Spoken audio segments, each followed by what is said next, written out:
What's good, y'all? What's up with it? Ew, it's your girl, Poppy. And I'm Joanna, but you can call me Joe. What's up, y'all? It's Sierra. And you're tuned in to Girl, Let Me Tell You.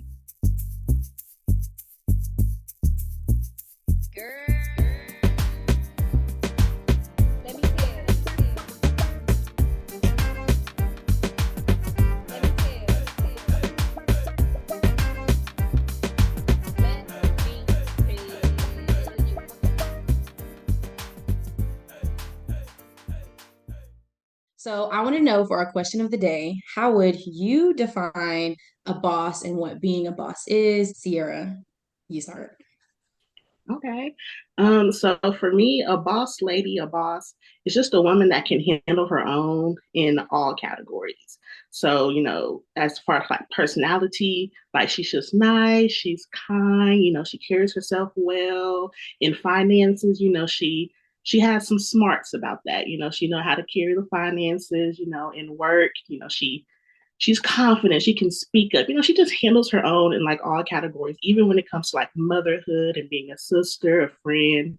She just hold it down. Period. She does it all. I love that. What about you, Poppy? For me, I think boss women can show up in many different ways and in many different areas of life. Like there's some people I know who are like bosses in their field, but I could never. I could never, you know Right. what I mean? So I Mm-hmm. just think when I see a woman that knows what she's doing, knows where she's going and how to get there, and she's able to confidently speak for herself and confidently, go after her dreams and go after her goals, that is what just like inspires me. I would definitely agree with y'all's definition of a boss woman mentality, but I would also add that for me, that person is someone who I feel inspired by. Somebody who, like, I can see that they posted an accomplishment on Instagram and I'm laying in the bed and I'm like, let me get up and go do something with myself. Let me make some career moves, some money moves. Like, I got decisions to make. Someone who just allows me to feel encouraged to get up and continue doing what I'm doing. And that's why I chose my guest for today. And I'm just inspired by her boss mentality. She just embodies that for me. So I'm excited to have Ideisha Shanklin on with us today. And just for us to get to know her a little bit better and what it means to be a Black woman in the law field.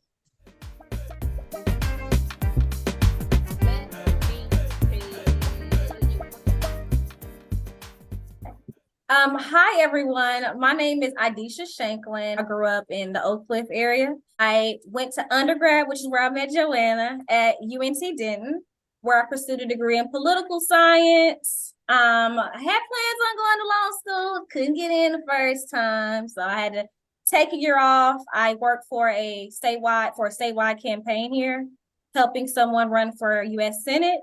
And then after that, I was able to go to law school. So I'm in my last semester. I'm graduating May 13th. Thank you, Lord. And I also have a job lined up. So I will be working in family law starting in August the 1st. So I'm really excited to be here. Oh my gosh, that Wow. is Love that. awesome. I love that so Yes, much. Well, thank you so much absolutely. for joining us today. I really appreciate you coming on and just really sharing more about who you are, your mind, your time. We appreciate you so, so much. So just to kind of get us started, being a lawyer comes with a lot of time, a lot of work, money, effort. Was there like a defining moment for you that made you say, you know what, this is what I want to do, and this is why I want to do it? Okay, yeah. So when I was like 15 years old, my dad had picked me and my brother up. We were, riding around with him, just having a family day. A cop came up. And the cop came up to the car, and let's just say he's very disrespectful to my father. And my father wound up getting arrested in front of myself and my brother. Mind you, I was 15. My brother is 3 years younger than me. So we didn't have the ability to sort of drive the car home. So I remember us being stranded downtown Dallas for like an hour and a half until my mom could get off from Parkland Hospital to come and pick us up. When my father got arrested, I noticed that none of the cops looked like me. And so that was the defining moment where I was like, okay, there's an issue, right, with diversity within this profession. And so from that moment on, I said, I will be the person in my family, or rather friends or loved ones, I will be the person they can go to anytime they needed any sort of legal help. And so I didn't know specifically what I would do at that moment, but I knew I would be doing something within the legal profession. And so since then, I have been relentless about trying to pursue this field. Wow. That's That is such a such crazy story. I didn't even know that. And I can honestly tell you that I can see your determination in the way that you've just sort of put yourself out there and making sure it's known that I'm Idesha, I'm going to be a lawyer, I'm going to make some change because the world's not changing. I'm just telling you the effort that you're putting in definitely doesn't go unnoticed. I wanted you to touch on some accomplishments that you've just experienced throughout your time as a law student and from undergrad and graduating and all that kind of stuff. So I was the boss of president. So we have an organization called the Black Law Students Association because, as you all know, we are the minority. We make up less than 5% of the legal profession. And so we created an organization which was implemented to ensure that Black students are supported, because a lot of times, these institutions are pushing for diversity, but they're not ensuring that Black students are actually staying there, right? So the question always is, how can we get them there, but how can they stay? That's the main issue. And so when I came into law school, my 1L year, y'all know that was 2020. We were in the middle of a pandemic. So we were on Zoom. This is the first year where we're actually on campus. Before that, we were on Zoom. And it was very difficult. We came in with 20 Black students, and now we're down to 5. Wow. 15 students dropped. And so I came in, I'm like, this is a problem, right? What is happening, right? Y'all did all of this to ensure that we get here. Y'all proclaim to be the best school in America for African-American students, but you're not protecting African-American students. And so from that point on, I said, okay, I'm a 1L. I really don't need to be running for positions, but I said, okay, you know what? I'm going to run for boss of president, right? So that I can ensure that the next class of Black students that come after me, that they are protected and we're helping them stay here. So at last year, that 1L class that came into Black students, not even one of them dropped. I know that's right. Nice. I know that's right. Oh my gosh. I am so living for this. anyone that's going into a space, if you want to make some change, you have to be the change that you want to see. Currently, I'm on the regional board. So now I work with Arkansas, Louisiana, Texas, Oklahoma. I'm working with every Black Law Students Association across those 4 states to help them ensure that their members are also staying within the institutions. Girl, period. Let me tell you. No, I love that. I love that. And what I appreciate is how when you came into this room, first of all, you set the tone as you should. Second of all, you told us about this really intimate experience that you had with the law and how that kind of changed the trajectory of your mindset. And then the word that you used was relentless. And I can see that just from my first time meeting you on this podcast. I can see that drive and I can see that relentless pursuit that you have to get where you need to be. And I see why you want to do it. So I just want to say thank you, because I know one day you're going to be out here in these streets, girl. And I'm going to be like, I knew her. I met her. I know her, girl. And I just think this is just really cool. I'm so glad that you have found kind of your place. So thank you for that. You're welcome. Yeah. And I remember, like Idesha said, we met when I was in, I think, my freshman year at UNT. Child, I was like maybe 5 years ago. Child, I just remember my first impression of Idesha. She, for me, embodied that boss mentality that we were talking about. I feel like she walked in and commanded the room, and we were all like, don't talk. She's talking. She's in charge.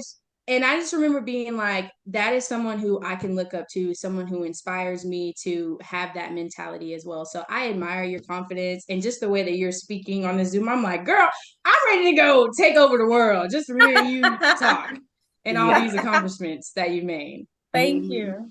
Yeah, no, literally, I just feel like strength. I'm like, ooh, Sierra, like you just like bringing me up.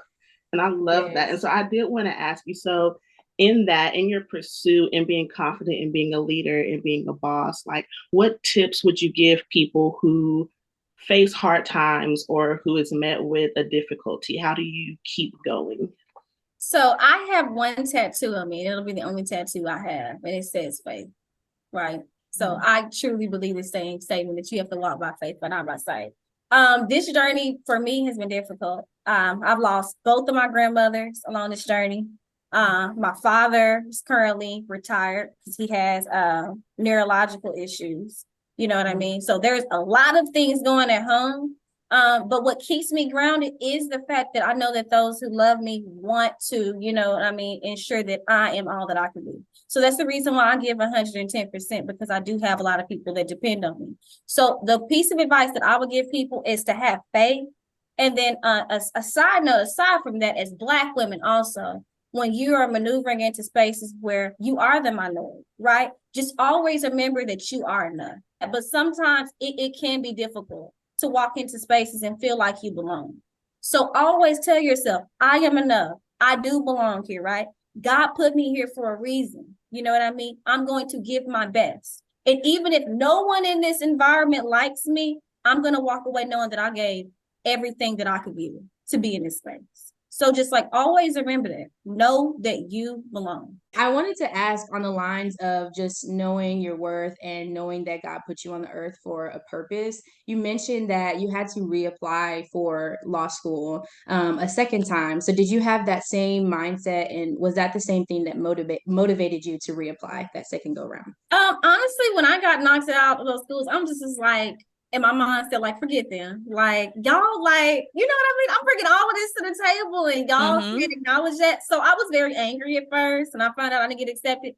But then it comes to a point to where you do have to have some sort of self-realization, right? So anytime you're in a situation where things are not panning out the way you want them to pan out, you have to ask yourself, well, what could I have done different, right? How can I do better, right? Am I really giving 110% of what I needed to give? And the answer to that question, I was like, no, well, I'm not. I didn't study hard enough for the LSAT. I didn't ensure that I had the best recommendation list. So how about this? So I made a promise to God. I said, God, I'm going to take a year off. I'm going to give this 100% of myself. I'm going to reapply. So it's the same institutions that denied me. And I said, if I come out on the bad side of this again, I will give up. That to me means that you want me to go a different path in my life. So I took a year off, moved back home, which was very difficult, moving back home after you've been on your own for 4 years. So that was an adjustment because, you know, you got your mama and your business. Child. Girl, let me tell you. Like motivated once I got back there. I'm like, I got to get out of here. I got to do whatever I can do to get out of here and to do what I really want to do. And so I reapplied to all the same schools. I had a 136, which I don't know whether y'all are familiar with law schools, but like the lowest you can have is like a 130. So I was at the bottom of the totem pole, and I had so many people telling me, you know, you should just consider going to grad school. You should just get a job, right? Went back home, got a job working for the statewide campaign. The individual I worked for found the law school that I'm currently at. So he was able to write me a recommendation letter. And he also gave me the ability to study for the LSAT. So when I went back and I took it, I scored a 149. I think the lowest I needed was a 146. So they were able to bring me in, and I also got full scholarship. Looking back on that, I'm thankful that I did have that year off. And I think honestly, sometimes God will allow you to rest, and when you won't rest yourself. And I think sometimes those times when you do have to go back home, when you do have to take a break, God is wanting you to sit in that and say, hey, talk to me for a little bit. Now, before you get into this next step, there's some things I need you to work on. There's some things I need you to know. And I think the way that God can kind of craft your story and craft your life, and if you allow him to do that and work with him through that, the growth that you have is really beautiful. And when you get to the other side, you're like, oh, okay, I see why we did that. Yeah. Okay. So that's really beautiful. That's really beautiful. Yeah. And I wanted to ask too, because you mentioned Black people only occupy a small percentage of like the legal field. Why do you think it's important for more Black women to occupy this field? I think that it is extremely motivating when you go into a space and you see someone else that look like you. So for example, one of the firm that just recently hired me, I'm one of 2 Black women. We have 4 offices and they only have 2 Black attorneys. So I'll be the second one coming in. And so when I came there to my job, I started last year in February, there was another Black attorney there who unfortunately left within a month of me coming. And the second that I walked into that space, y'all, she welcomed me with her open arms. And even when she left her last day, she said, I'm no longer going to work here, but I'm going to continue to support you and be your mentor. Every month since she has left, and even last week, she is taking me to lunch, taking me to coffee, ask me what I need.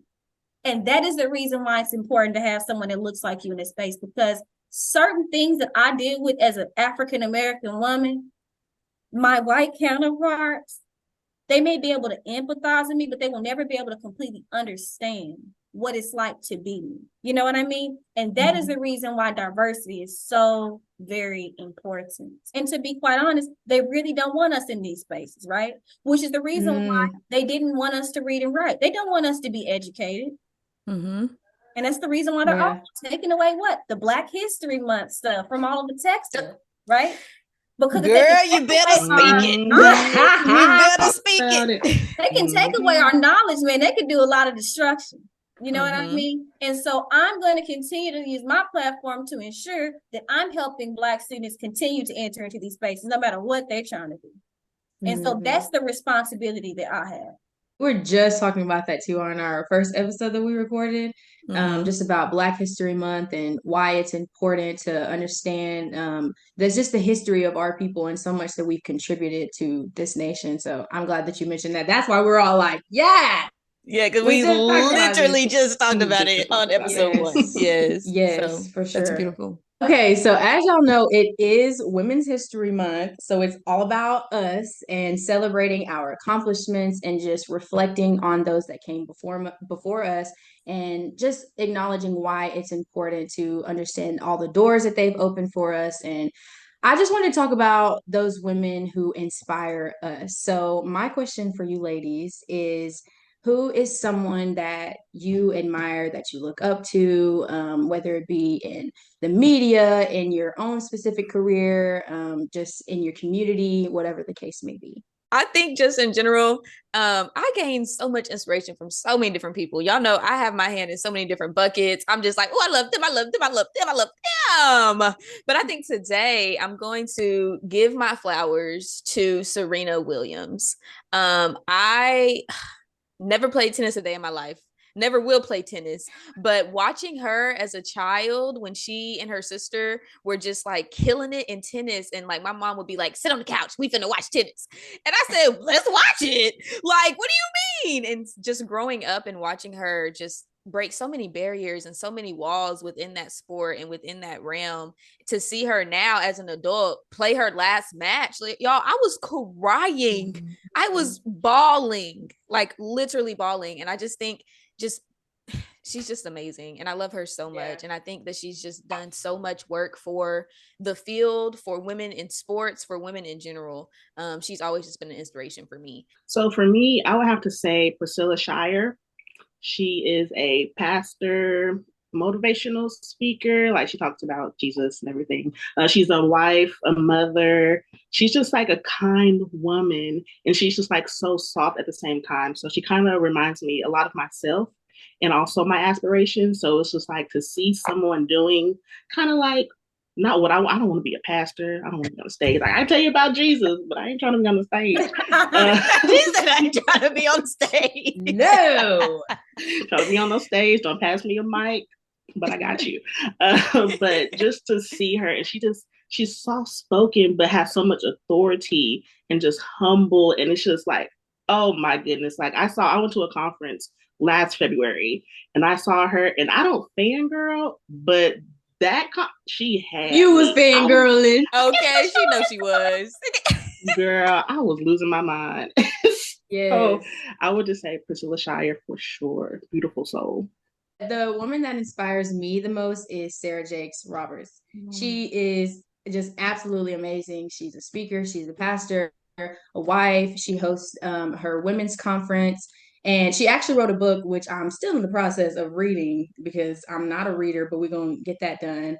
I just love the confidence that she exudes and the way that she just commands the stage. Like you can just see the anointing just all over her. I've watched so many of her messages, live stream, Instagram. She's just gone viral, and I think she plays a really big part in making sure the gospel is known across all different types of platforms. Idesha, what about you? Who inspires you? The Beyonce, okay? Period. I know that's Beyonce, right. okay, 32 Grammys. Let me just put that out there. 32, Okay. Yes. 32. But Beyonce is just like, when you think of the word boss, like Beyonce is the epitome of boss, right? She Mhm. has 3 kids and she's managing her businesses, and she is a phenomenal performer and singer. You know what I mean? Mhm. And so she is just such an inspiration for me to just like keep going, you know? And she's a Mhm. perfectionist. So she always gives 110% to Mhm. perfecting her craft. And I love that about her. I don't know. I just love women in general. I feel like women have a strength that is just unmatchable. It's just Mhm. unmatchable. We literally do it all. I didn't realize the strength that a woman had or that women possess. You know, I see it. I see women doing amazing things, and I love it. I applaud it. I'm here for it. But I think it hits different when like you have a child of your own, and then every single day is like, dang, I'm actually doing a lot, and I'm balancing this, and I'm going to school, and I'm going to work, and it just hits different. So I always have like another level of respect just for any woman that is out there that is a mom and that is in her own right just doing what she needs to do for not only herself but for a child or for a family. And I just think it's just a really beautiful thing that we need to really take pride in, you know? Mhm. And so I think that's my additional spiel on women Yeah, and just being bosses, because it does hit different. it really Yeah. does. And I love that we're taking the time to honor women because, like all of us said, like we see each other out here just doing what we're just trying to do, fulfilling our purpose. And people don't know how much that is like an inspiration, not only to see like Black women, bossing up, doing what they have to do, but just like women in general, because like this can be like a very male dominated just world. I mean, And can it be so or is it? Let's be Is it honest. now? Let's be real. it's male dominated. And so just to see us out here, I think it's wonderful. And just to give women honor it's so powerful. So I love that. I love it. Mhm.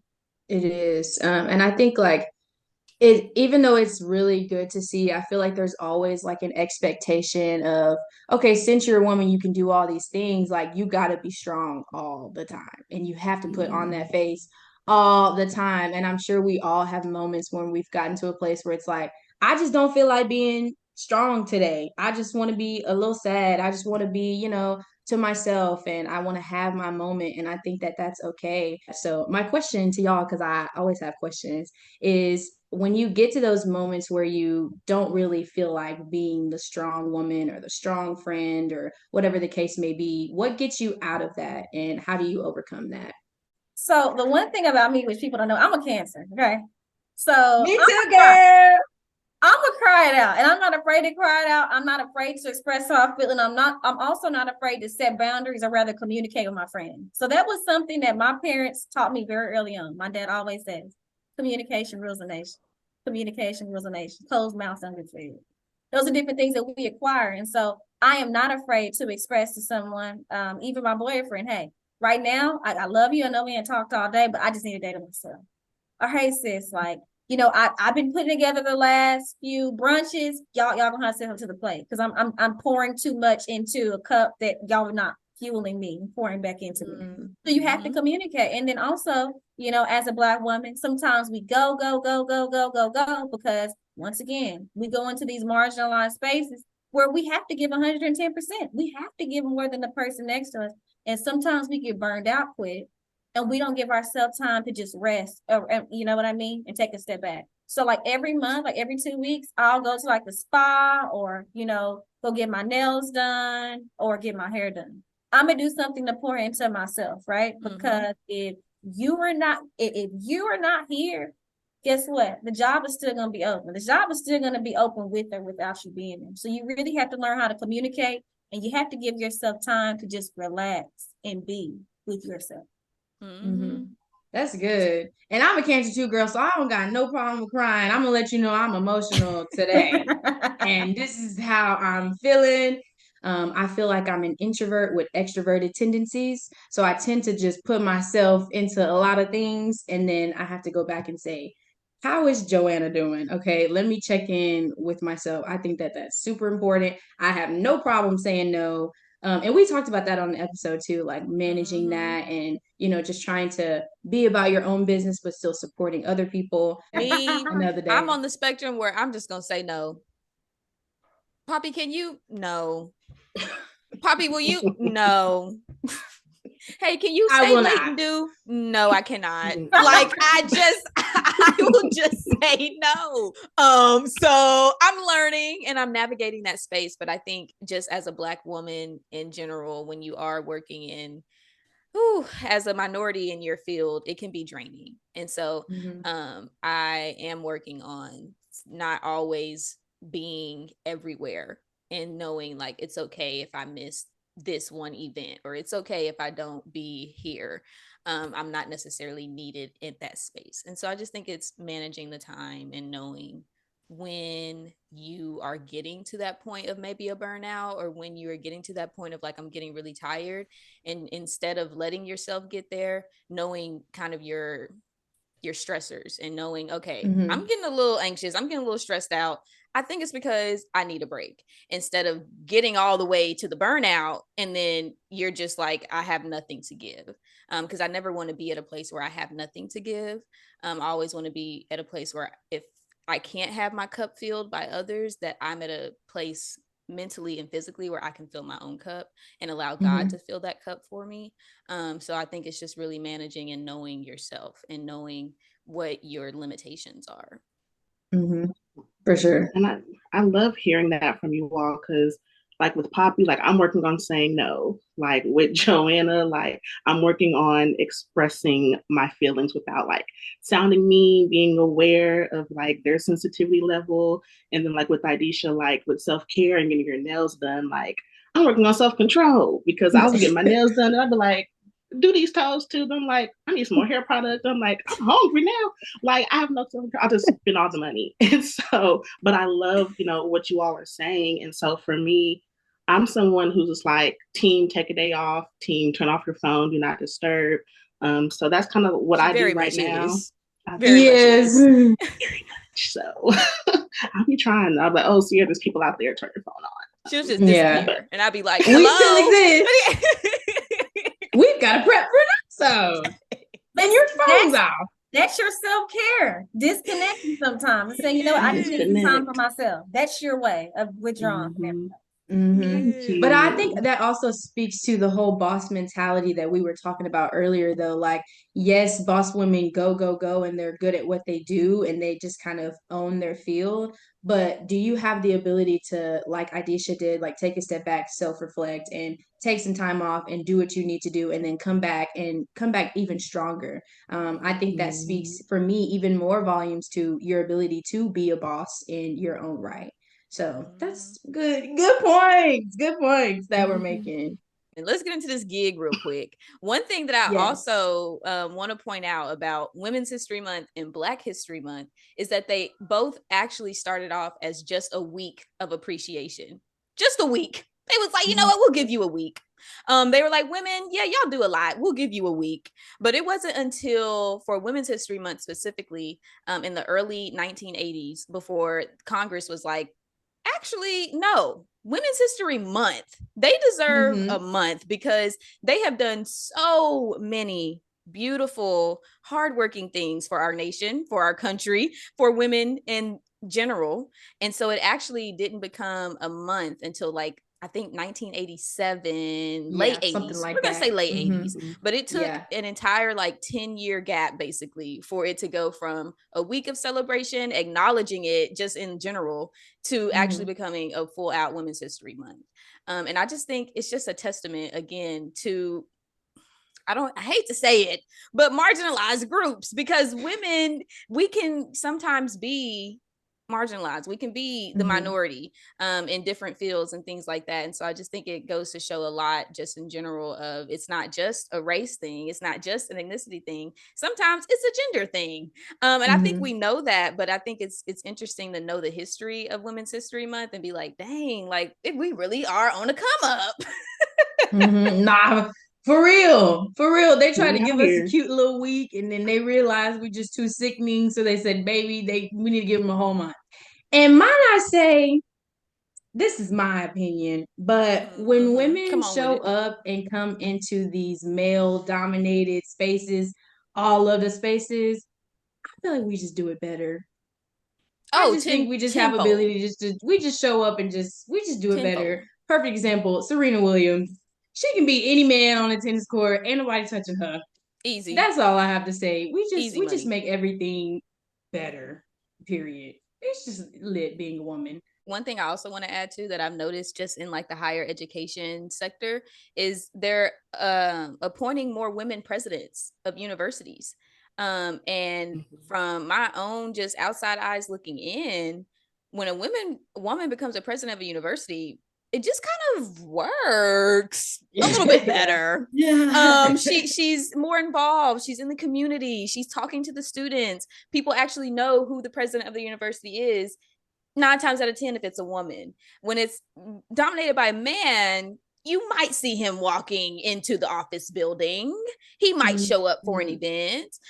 He might, but a woman does. And it just hits different. And I think it's just really beautiful to see that even in the education sector, they are allowing women to have more leadership roles and to kind of take on ownership of, the right that they're in. So I think that's really cool to acknowledge and to see for sure.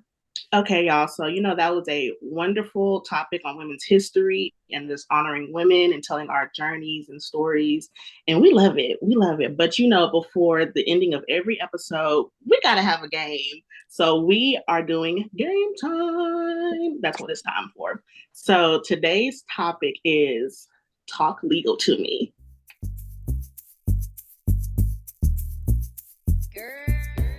The rules of this game is we have 3 categories, easy, medium, and hard. And so, Idesha, we will have words for you, vocab, questions, scenarios, examples, who knows? And you just have to answer them and see if you get them right. Now she said you have to just answer them. You just gotta know. You got to know these things. Vocab.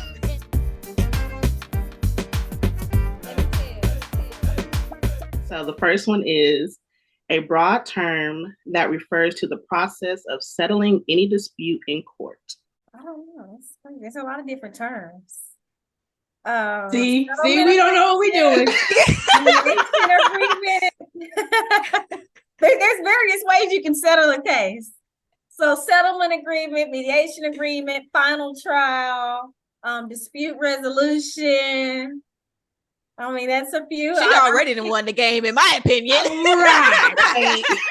She's my lawyer. We just don't know. Okay, it rhymes with interrogation. Not Sierra. Mediation. Sierra, stop that line. Girl. Dead. I'm weak. I honestly feel like you got it. It's litigation. Litigation. Oh, Yeah. Sierra, you making the easy category hard. Okay. Lord Jesus. Okay, so I'm gonna educate the people. Okay, so when you're going into law school as a law student, there's 2 different areas typically that you go into: litigation and transaction. Litigation means you're gonna be in court all the time. Transactional means you're more so working like in an office space. So those are sort of the distinctions between litigation and transaction. Okay. Now we know. Great.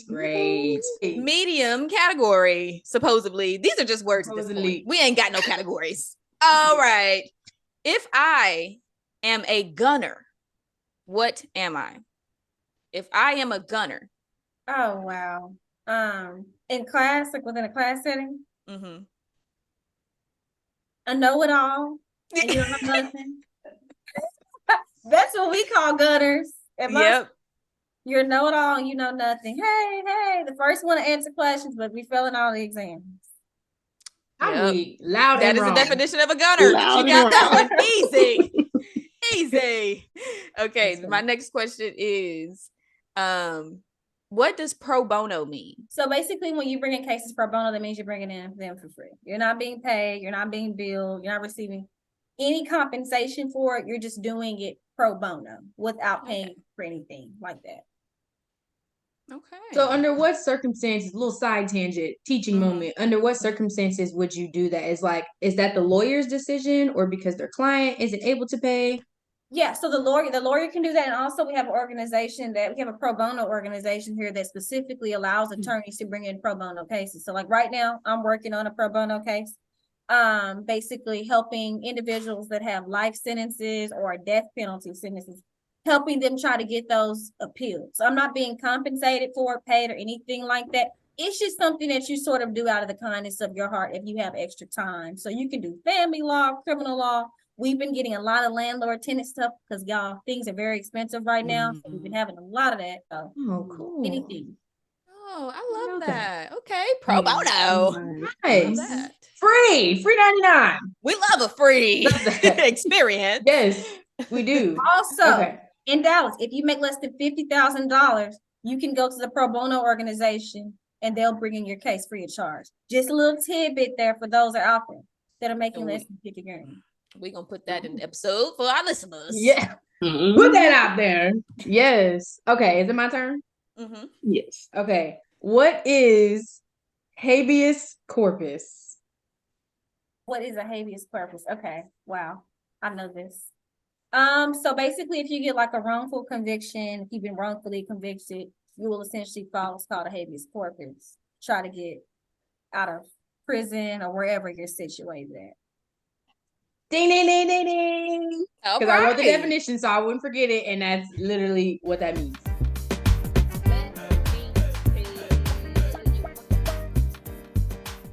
What is a prima facie case? Oh, wow.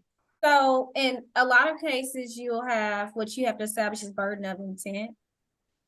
And so a prima facie case is basically what you would call in my background, it is an intentional tort, right? So it is let me break it down. I'm trying to break it down for y'all to understand. So like, for example, if you get convicted for murder, you have to establish intent. You have to establish that this person intentionally decided to go and kill this person. Whereas for other charges, you don't have to establish that level of intent because it's a lot easier to establish, so like assault or something like that. You don't have to establish that high burden of intent. So it's just basically what you call an intentional tort. A charge where you have to establish intent. Okay. Okay. Ding, ding, ding, ding, ding. That's correct. I love this. I love learning. What's crazy is I was a pre-law on the pre-law track in undergrad. Thought I was gonna do it. Child, I didn't do it. So this is just, I'm living vicariously through you right now. Like, I'm loving this. Hey, sis, it's still time. Everybody be telling me that, but I don't know. I have 70-year-olds in my class that are doing it. Yes. And there are a lot of educators also that typically go back to law school. Right. You never know. I could go back. I might go back. Girl. Let me see. All right, y'all. Well, that concludes our game, Talk Legal to Me. At the end of the day, hire Idesha to be your lawyer because why would you choose anyone else? So I know that's right. Well, y'all, that's all we have for the episode today. To Joanna and Sierra, thank you guys so much for coming on this podcast with me. To our guest, Idesha, thank you so much for joining and sharing your mind, your heart, your story. We appreciate you so much. To all the listeners and watchers out there, y'all know we love y'all. We appreciate y'all so much more than you know. Yes, y'all. You know, the conversation does not stop here. Catch us bi-weekly on Fridays at noon. But in the meantime, follow us on Facebook and like us on Instagram. And of course, you know, you can always tune in on Spotify, Apple Podcasts, pretty much anywhere you get your podcast. And don't forget to subscribe to our YouTube channel at Girl Let Me Tell You Podcast. Thank y'all so much for having me. This was a very great conversation. I just want every Black woman out there to remember that you are enough. And don't forget to turn into Girl, Let Me Tell You podcast.